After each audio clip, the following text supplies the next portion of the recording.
인생의 실패를 경험해 보지 못한 사람이 있을까요? 이 땅에 태어나서 오늘까지 성장, 오늘 여기에 있는 모두가 수많은 실수, 실패를 거듭거듭하면서 오늘 여기에 이르렀어요. 하나님 앞에서 마찬가지예요.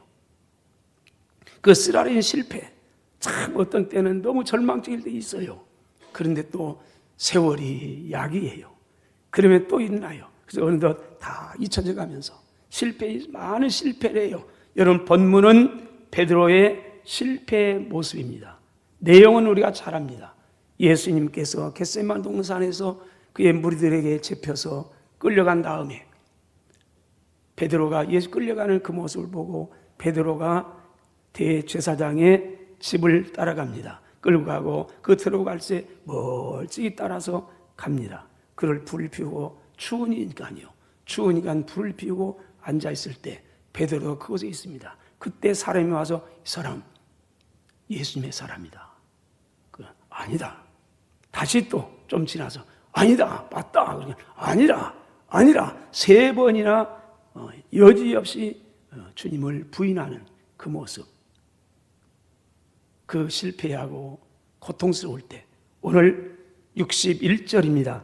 주께서 돌이켜 베드로를 보시니 베드로가 주의 말씀 곧 오늘 달 울기 전에 내가 3번 나를 부인하심이 생각나서 밖에 나가서 심히 통곡하니라.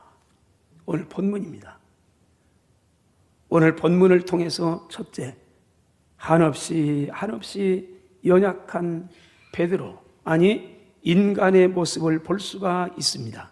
56절부터 60절까지 3번이나 베드로가 나 모른다고 부인한 이 말씀을 이해하기 위해서는 먼저 이 말씀의 배경이 됐던 이 말씀 마태복음 26장을 보면은 예수님께서 이 땅에서의 마지막 만찬을 마치신 후에 찬미하면서 겟세마네 동산으로 갑니다. 가시면서 안타까운 마음으로 이렇게 말합니다.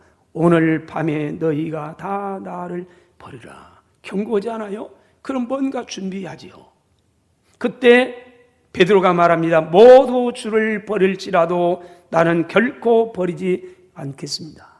그래야 주님께서 다시 오늘 밤 달 울기 전에 내가 3번 나를 부인하리라. 아주 구체적으로 얘기해요. 앞에서는 오늘 밤에 너희가 나를 부인할 거라. 근데 베드로가 아니라고, 모두 주님을 버린다 할지라도 나는 결코 버리지 않겠습니다. 호언장담합니다. 그러니까 주님이 아주 구체적으로 오늘 밤에 달 울기 전에 시간도, 정확하게 시간도, 그러면서 네가 한 번도 아니고 3번이라는 걸 짚어줘요. 아주 구체적으로 얘기를 해요. 부인하. 그래야 베드로가 재차 내가 주님과 함께 죽을지언정 주를 부인하지 않겠습니다 하고, 모든 제자도 그와 같이 말하니라. 여러분들은 주님과 베드로의 이 대화를 들으면서 무엇을 느낍니까? 주님은 오늘 밤에, 그것도 달 굴기 전에, 그것도 3번이나 부인할 거라. 베드로를 위해서 제자들은 아닙니다. 결코 그러지 않습니다. 이 대화의 얘기예요. 이 대화 가운데서 여러분들에게 들려지는 음성은 뭐예요? 베드로는 아직도 주님과 3년 동안 살고 별별 하여튼 다 겪었어요. 기적도 능력도 경험하고 은혜도 받고요. 다 했어요. 그런데 아직도 자신이 어떤 존재인지, 인간이 어떤 존재인지를 착각하고 있다는 겁니다.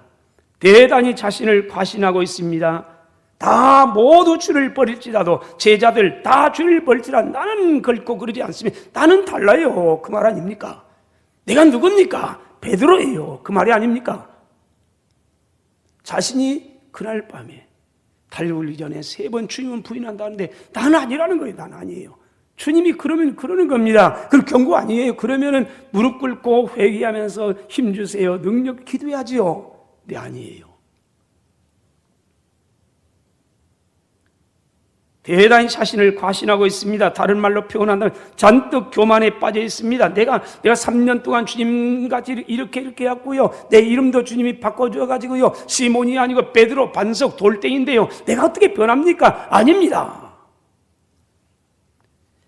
그렇다고 해서 베드로의 이 결심이, 고백이 내가 주님과 함께 죽을지언정 주를 부인하지 않겠습니다를 허풍이라고 폄하하고 싶지는 않습니다. 그 진심일 수 있습니다. 그러나 주님은 압니다. 그래서 겟세마네 동산에 기도하러 가셔서 베드로를 향해서 기도하라 했던 겁니다. 주님, 베드로의 마음은 맞아요. 다 주를 배신할지라도 결코 나는 주님을 따르겠습니다. 그 마음 알아요. 있어요. 그런데 문제가 있어요. 자신이 얼마나 약한 존재라는 걸 몰라요. 그래서 주님이 기도하라는 거예요. 아무리 그 마음이 진심일 수 있어도 결심만 가지고 안 된다는 것을 주님은 아셨기 때문에 그렇습니다. 베드로의 실패에 대해서 같은 기사를 기록하고 있는 마태는 아주 노골적으로 이렇게 말합니다. 마태 26장 70절 모든 사람 앞에서 부인하고, 그 다음 72절 맹세하고 또 부인하며, 74절 그가 저주하며 맹세하여 나는 그 사람을 알지 못하노라. 여러분 앞에서 말씀드린 것처럼 한 번이라면 실수라고 넘어갈 수 있어요. 그런데 3번이나 거듭했다면 실수가 아닙니다. 그것은 실패입니다.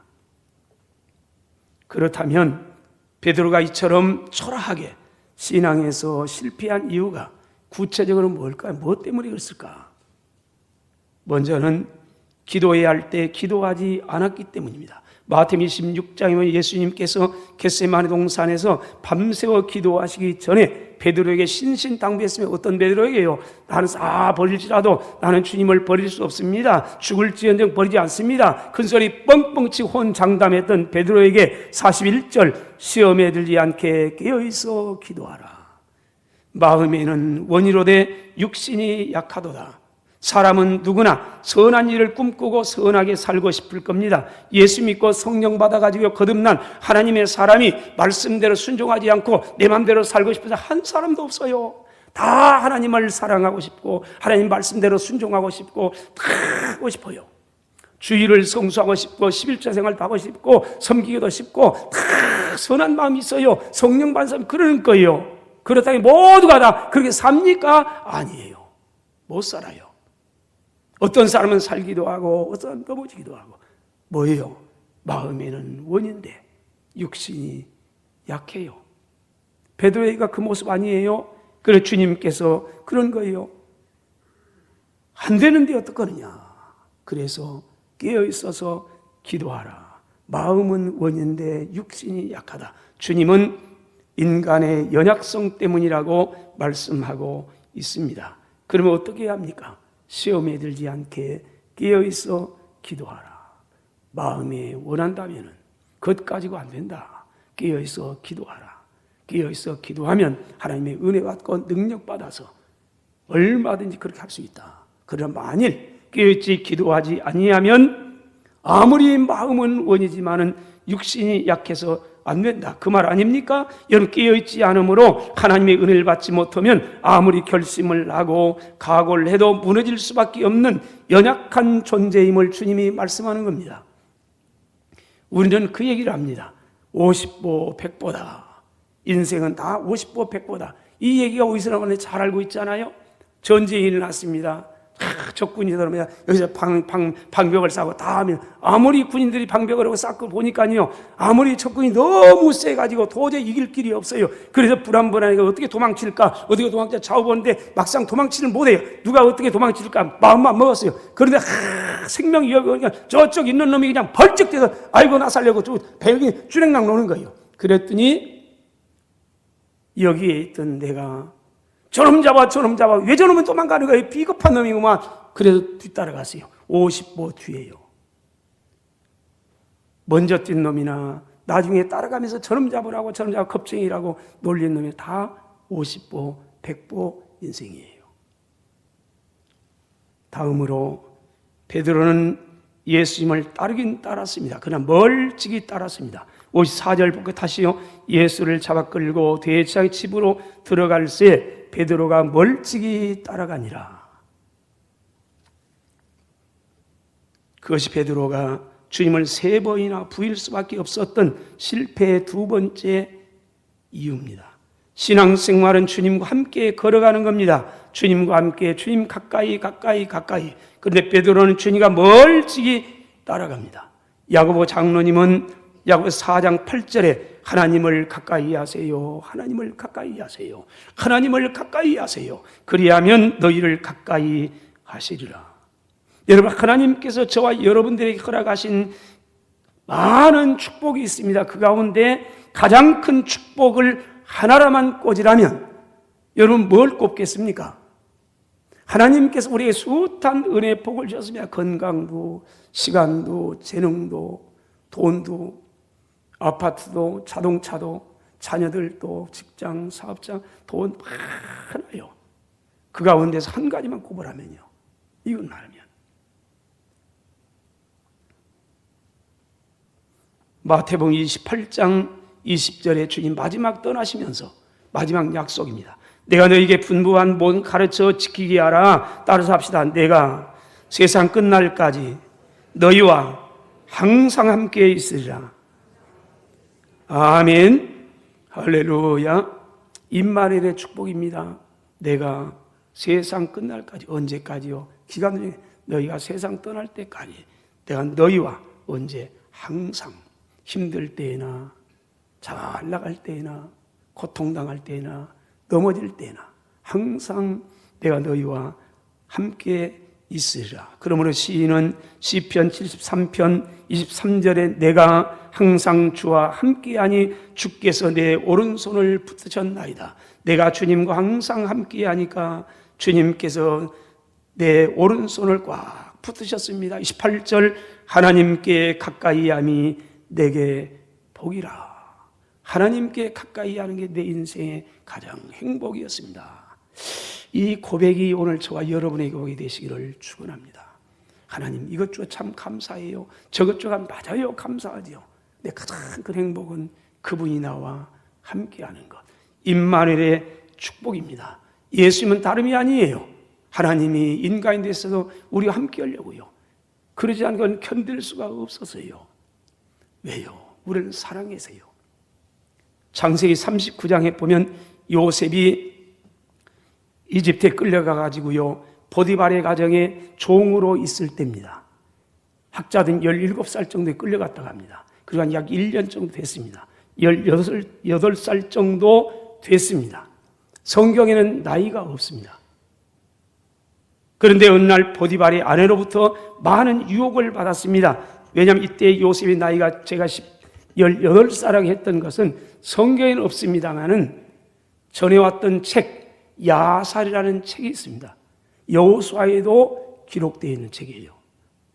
그래서 성경 외에 당시에 많은 사건들이 기록되어 있는 책 야살의 책 44장 14절에 보면 이렇게 기록되어 있습니다. 요셉은 18세로 눈이 아름답고 잘생긴 청년으로 이집트 온 땅에 그와 같은 사람이 없었더라. 야살의 책에 이미 있어요. 18살 끌려와서 종으로 팔려서 1년 지난 정도, 그때 요셉이 아주 건강하게 온 이집트 땅에 이 청년처럼 아주 아름다운 이 아름이 없었는데 특히 눈이 아름답고, 여러분 눈이 아름답다. 제가 이걸 읽으면서 요셉은 어머니를 닮은 것 같다. 요셉의 어머니는 라헬이에요. 라헬이 눈이 아름다웠어요. 창세기 29장에 보면은 레아는 시력이 약하고 라헬은 곱고 아름다웠다. 두 여인을 비교를 하면서 레아는 시력이 눈에 대한 얘기를 해요. 눈이 0.4라 그런 게 아니에요. 여러 가지 의미가 있습니다만은, 근데 라헬은 곱고 아름다웠다. 이 라헬의 눈이 곱고 아름다운 눈에 야곱이 그냥 한눈에 반해버렸어요.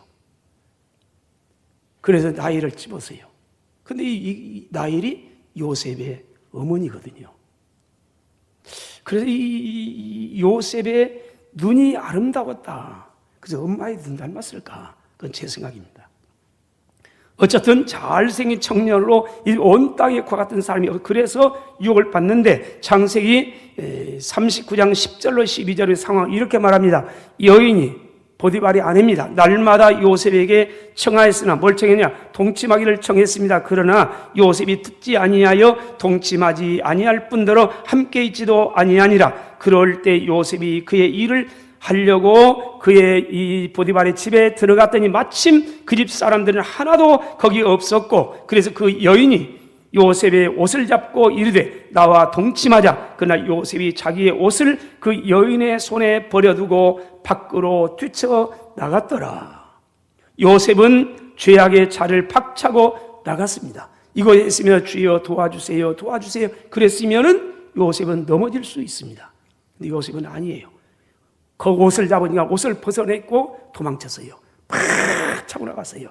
왜 그래요? 간단해요. 의인은 죄인의 자리에 앉지 아니하기 때문에 그렇습니다. 자리 잘 쓰세요. 자리에 앉으세요. 고래가 무너졌습니다. 그때 유는 고래에 세 사람이 있죠. 하여튼 그 정몽주, 이색, 하여튼 뭐 있어요. 한 사람 제가 모르겠네요. 하여튼 근데 세 명 유명한 인물이 있어요. 그 정몽주. 고려의 충신 아닙니까? 근데 이성계가 그렇게 회유를 여겼어요. 이방원이가 그렇게 회유를 왜요? 다 존중받은 관리니까요. 안 넘어오는 거예요. 하루입니다. 정몽주가 이성계를 문병하고, 아마 이성계 아팠나 봐요. 문병하고 이방원이의 연회에 참석하려고 나가려고 합니다. 그때 그 정몽주의 어머니가 아들을 경계하기 위해서 지은 시조가 있습니다. 우리는 그 시조의 이름을 백로가라 그렇게 부릅니다. 까마귀 노는 곳에 백로야 가지 마라. 왜요? 성낸 까마귀가 흰빛을 시기할세라. 청강에 기껏 씻은 몸이 더럽혀질까 걱정이구나. 예수님을 모르는 사람도 더럽혀질 것은 멀리하라 경계했어요. 그거 가면 안 된다. 그래서 가면서 아이고 그거 아니라는 거죠. 우리는 종종 죄악의 자리에 빠져 있으면서 앉아 있으면서 하나님 나를 건져주세요. 맞아요. 기도해야지요. 근데 주님은 때로 그렇게 말합니다. 거기서 나오라. 너희가 나오라. 그거 앉아있지 말고 나의 기도하기 전에 나오라는 거예요. 나오라고. 근데 우리는 앉아있어요. 여기가 좋은데요. 그러나 그것은 뭐예요? 하여튼 나를 빼내주세요. 주님은 나오라. 우리는 그래요. 우리 하나님 보내주세요. 교회에 부흥을 보내주세요. 주님은 너희가 나가라 전도해라. 너희 나가라. 근데 우리는 보내주세요. 안 맞아요.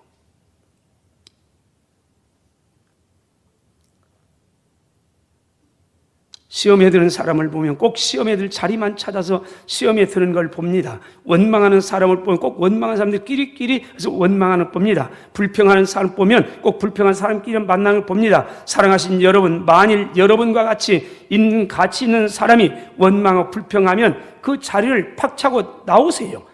그것에 같이 있으면 원망하고 불평하는 죄를 범하게 되기 때문에 그렇습니다. 시험에 들게 되기 때문에 그렇습니다. 죄는 전염성이 있습니다. 의도, 선도, 전염성이 있습니다. 어디에 누구와 같이 있느냐에 따라서 우리 인생은 바뀌어 갑니다. 마지막으로 실패한 베드로, 여지없이 넘어진 베드로, 그런데도 불구하고 끝까지 주님은 베드로를 사랑합니다. 포기할 수가 없습니다. 그게 사랑입니다. 사랑은 포기하지 못하는 거예요. 베드로는 3번이나 모른다고 손살에 쳤어요. 그러나 주님은요, 아니에요. 끝없이 다가가요. 61절 볼까요? 오늘 이렇게 말합니다. 주께서 돌이켜 베드로를 보시니 60절까지에는 베드로의 실패에 대한 얘기예요. 손살이 치면 모른다고 하고 엊그제만 하더라도 아니요 바로 그런 얘기예요.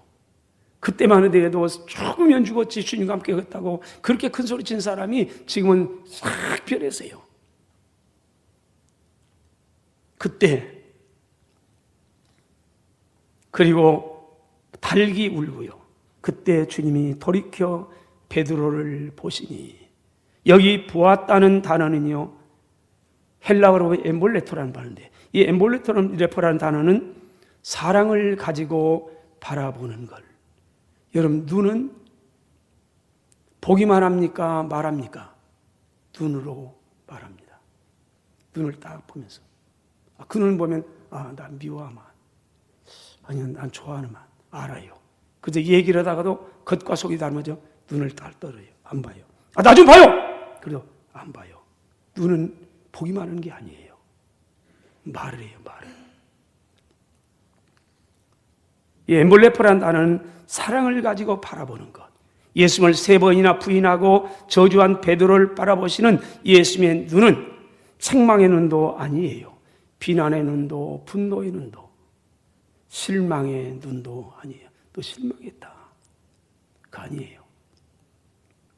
순간의 두려움으로 자신을 모른다고 말한 베드로의 연약한 마음을 예수님은 이해하시고 측은히 여기시고 긍휼의 눈으로 보신 겁니다. 주님, 우리가 성공할 때만 아닌 사랑하는 분이 아니에요. 부족할 때도, 연약할 때도, 실수할 때도, 심지어는 실패할 때도 여전히 사랑하시는 분인 줄로 믿습니다. 그러므로 주님은 실패하고 낙담해가지고요, 갈릴리 바다에서 그물을 내리고 있는 이 베드로를 찾아갑니다. 베드로를 찾아가셔서 네가 나를 사랑하느냐? 몰라서 묻습니까? 아니요, 알아요. 그래도 물어요. 베드로가 이제는 대답을 못해요. 주님, 알잖아요. 저 알지요. 어떤 마음은 원한데 연약한 베드로. 그래서 내가 주님 사랑하면 예전 같으면 어때요? 다 주를 버릴지라도 나는 주님을 버려. 저 달라요. 레벨이 달라요. 저 친구들과는 레벨이 달라요. 나 베드로 아닙니까? 그래서요. 근데 지금은 아니에요. 주님이 사랑하는 줄 주님이 아십니다. 두 번째 물어요. 네가 나 사랑하느냐? 똑같은 대답이에요. 주님 아시잖아요. 나는 못해요. 나는 못해요. 주님이 나를 사랑하고 주님이 나를 붙들어주고 그러지 않으면 나는 못해요. 세 번째 또 물어요. 네가 나 사랑하느냐? 몰라서 묻는 게 아니에요. 연약함도 알고 마음도 알아요. 근데 다시 물어요. 그리고 다시 불러서 두 번째 사명을 줍니다. 내 양을 먹이라. 그때 베드로가 어땠을까? 주님 다 아는데 여지없이 무너져가는 보잘것없는, 예전에 호언장담했다가 여지없이 실패했던, 근데 주님 아는데 또 맡겨요. 우리 주님은 그래요. 오늘도 기다려요. 아들은 뭔가 다른 꿈이 있어서 아버지 싫다고 떠나가지만은 아버지는 여전히 기다려요. 또 기다리고 실패해도 여전히 우리를 사랑합니다. 사랑하는 여러분, 인간은 누구나 약합니다. 부족합니다. 실수할 수 있고 실패할 수도 있습니다. 그러나 주님은 우리를 여전히 변함없이 사랑하시는 주님인 줄로 믿습니다.